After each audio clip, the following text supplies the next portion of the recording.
जहां एक तरफ देश में कई राज्य एमबीबीएस फीस की बढ़ोतरी में लगे हुए हैं, वहीं सरकार की एक कमेटी ने अब एमबीबीएस कोर्स की अवधि में भी कमी करने का सुझाव दिया है। जबकि देश के मेडिकल एक्सपर्ट्स और शिक्षकों की माने तो कोर्स ड्यूरेशन को अब और कम नहीं किया जा सकता, वरना मेडिकल शिक्षा की गुणवत्ता पर इसका असर पड़ेगा।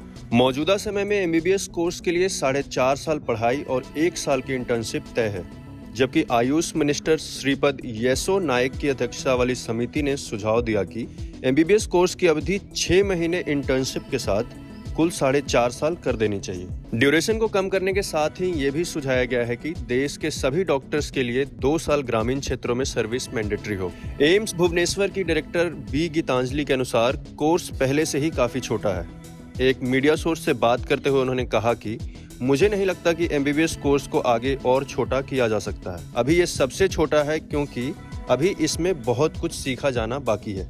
एम्स दिल्ली के पूर्व डीन डॉक्टर पीके जुल्का का कहना है कि 4.5 साल एमबीबीएस और 1 साल की इंटर्नशिप सही है। कोर्स की ड्यूरेशन कम करने का मतलब होगा कि आप अच्छे डॉक्टर नहीं बना रहे हैं। डॉक्टर जुल्का ने यह भी कहा कि मानव जीवन से व्यवहार करते हुए आप क्वालिटी के साथ समझौता नहीं कर सकते। देश के कई हेल्थ एक्सपर्ट्स ने भी सरकारी समिति के कोर्स ड्यूरेशन को कम करने वाली रिकमेंडेशन की कड़ी आलोचना की है। हालांकि एक्सपर्ट्स समिति द्वारा सुझाए गए ग्रामीण क्षेत्रों में अनिवार्य पोस्टिंग के पक्ष में है। गुवाहाटी मेडिकल कॉलेज हॉस्पिटल के अधीक्षक डॉक्टर अभिजीत शर्मा कहते हैं कि यह एक अच्छा कदम है। मैं इसके पक्ष में हूँ कि डॉक्टरों को ग्रामीण इलाकों में जाना चाहिए और मरीजों को देखना चाहिए।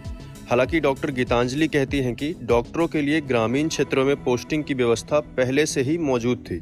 उन्होंने कहा कि इस तरह का बॉन्ड व्यवस्था में है, लेकिन समस्या यह है कि आप किसी भी तरह का नियम बना सकते हैं, लेकिन लोग इसे तोड़ने या इससे बाहर निकलने का रास्ता निकाल ही लेते हैं। मौजूदा सिस्टम के अनुसार छात्रों को सरकारी कॉलेजों में पीजी में प्रवेश के समय एक बॉन्ड करना होता है कि वे पाठ्यक्रम पूरा करने के बाद पब्लिक हॉस्पिटल्स और हेल्थ सेंटर्स में काम करेंगे।